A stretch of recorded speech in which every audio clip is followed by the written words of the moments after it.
relationship here. I have seen PlayStation and Xbox fans try to characterize the console war as some sort of even fight, when in reality, Microsoft is like Goliath and Sony is David, but he doesn't even have a sling. At this point, I'd like to read a quick segment from Microsoft Financials. June 25th, 2020. On a trailing 12-month basis, free cash flow totaled $43.4 billion. Microsoft's balance sheet is naturally cash-rich, with $71 billion in net cash. It distributes about a third of its free cash flow to shareholders through dividends, with the stock yielding 1% as of this writing.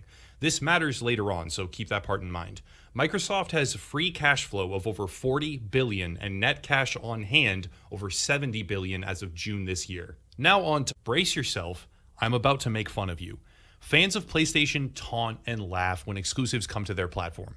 Example, Spider-Man in Marvel's Avengers. Spider-Man and his self-contained story arc were announced as an exclusive for the PlayStation console, and the excitement, jubilation, and glee from certain PlayStation fans became palpable. This was an anti-consumer move by Sony. Pay for exclusive or timed exclusive access that would only be enjoyed by their own audience, which effectively cuts off what would have been a larger player base from the experience.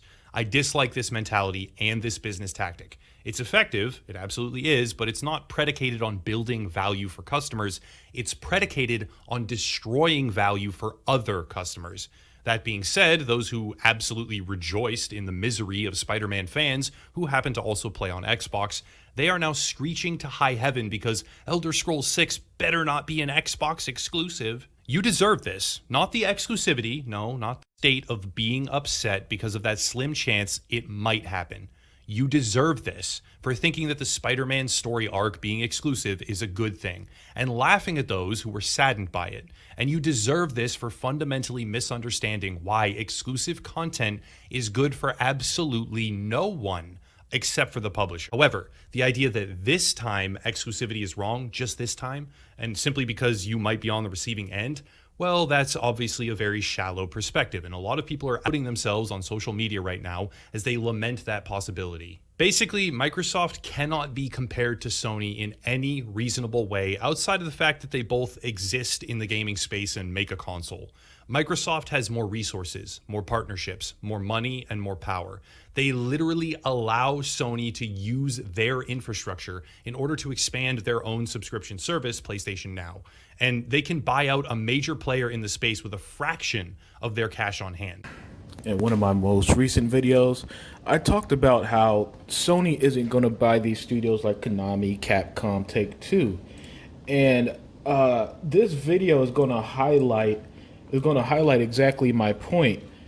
These Sony and Microsoft are not fighting on an even playing field, and I don't think gamers understand how big the disparity between these two companies are.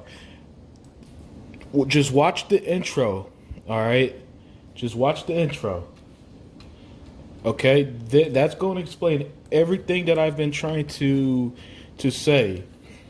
Sony just can't. There's no way possible they could compete in a spending war.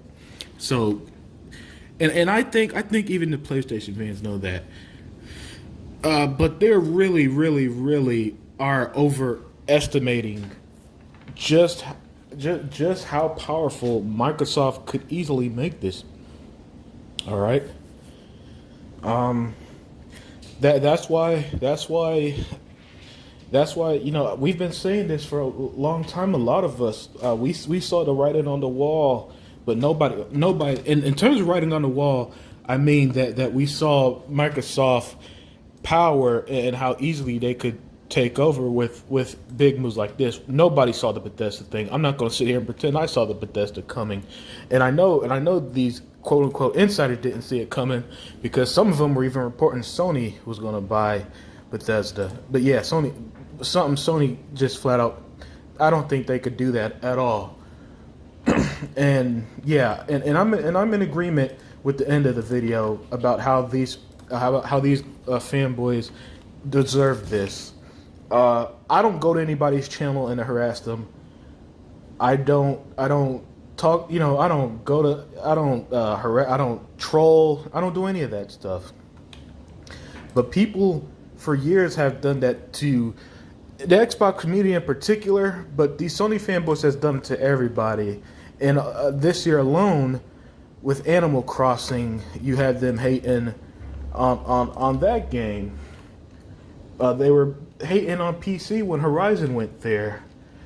And as an Xbox fan, this is pretty much common tactics with it. For me, it's not. For me, it's not like this big deal where it bothers me. I'm having fun with it personally. But yeah, guys, it's not. It's not. This is not a fair fight. This is Mike Tyson. This isn't even Mike Tyson versus a pro boxer. This is Mike Tyson versus the dude at the gym who just got his gym membership last week.